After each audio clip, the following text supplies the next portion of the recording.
নমস্কার, জীবন পাতা চ্যানেলের আরও একটা নতুন ব্লগে আপনাদের সবাইকে ওয়েলকাম। আজকে একটা ছোট্ট ব্লগ শেয়ার করছি আপনাদের। এর নাম হচ্ছে পিহু।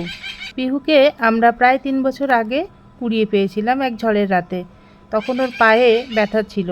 তারপরে সেবা শুশ্রূষা করি, ডাক্তারও দেখিয়েছিলাম, কিন্তু কোনো কাজ হয়নি।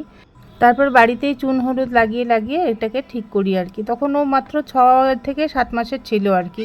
সেই থেকে আমাদের সাথে আছে, বাড়িতে ছাড়াই থাকে। কিন্তু যবে থেকে কাজু এসছে, মানে আমাদের ল্যাব্রাডর ডগটা, তবে থেকে ওকে মাঝে মাঝে আটকে রেখে দিই যখন আমরা কেউ থাকি না। কারণ কাজুর না একটা অ্যাটাক করার একটা স্বভাব আছে আর কি পাখিদের, সেই জন্য একটু আটকে আটকে রাখতাম।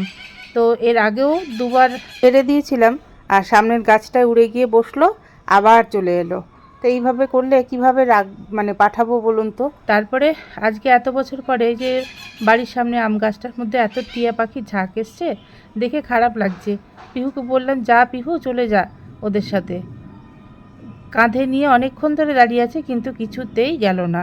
এমনও নয় যে ও উঠতে পারে না, ঘরের মধ্যে তো ভালোই ওড়াউড়ি করে। তারপরে আর কি করব, বাধ্য হয়ে রেখে দিলাম, কারণ সন্ধে হয়ে যাচ্ছে।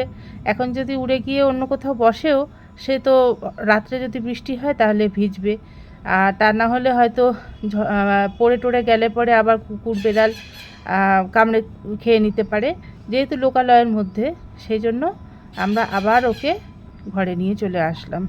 আপনাদের কাছে একটাই অনুরোধ, আপনারা বিষয়টাকে অন্যভাবে নেবেন না, আমাকে একটু হেল্প করুন। এখন কি করা যায় আপনারাই বলুন।